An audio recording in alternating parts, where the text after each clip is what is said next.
qui a fait tout ce qu'on lui a demandé depuis 30 ans. On lui a dit, il faut trouver un boulot. On lui a dit, la réussite, c'est d'acheter un pavillon. Il a acheté un pavillon, c'est trop cher dans la grande ville, donc elle l'a acheté à 40, 50, 60 km de la grande ville. On lui a dit, le modèle de la réussite, c'est d'avoir chacun sa bagnole. Elle a acheté 2 voitures.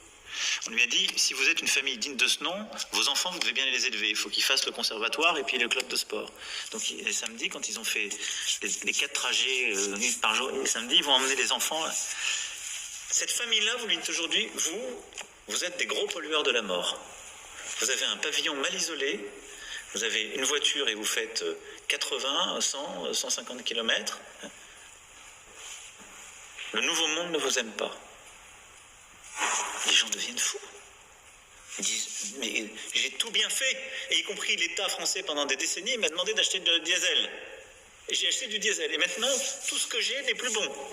Ce que je suis en train de vous dire sur l'exemple de cette famille, c'est exactement comme ça qu'à la fin de l'année 2018, cette famille m'a vu. Comme le type qui lui dit d'un seul coup, tout ce qu'on fait au quotidien, parce qu'on a suivi tes conseils, d'un seul coup, ça devient mauvais. Et j'ai compris qu'on avait fait une erreur. Il faut engager nos sociétés dans ce changement. Donc c'est pour moi un changement absolument fondamental de nos sociétés. Il faut qu'on embarque tout le monde dans ce changement et qu'on montre que chacun est acteur. Et qu'on le fasse en donnant une place à chacun, c'est-à-dire aussi en développant massivement des nouveaux secteurs d'activité économique qui permettent de créer plus vite les nouveaux emplois qu'on ne détruit les anciens. Parce qu'il ne faut pas se tromper, ce changement, il arrive après un des grands changements qu'on évoquait tout à l'heure, qui est celui de la mondialisation dans un capitalisme ouvert. Les classes moyennes des démocraties européennes et occidentales, elles ont vécu le changement comme synonyme de sacrifice.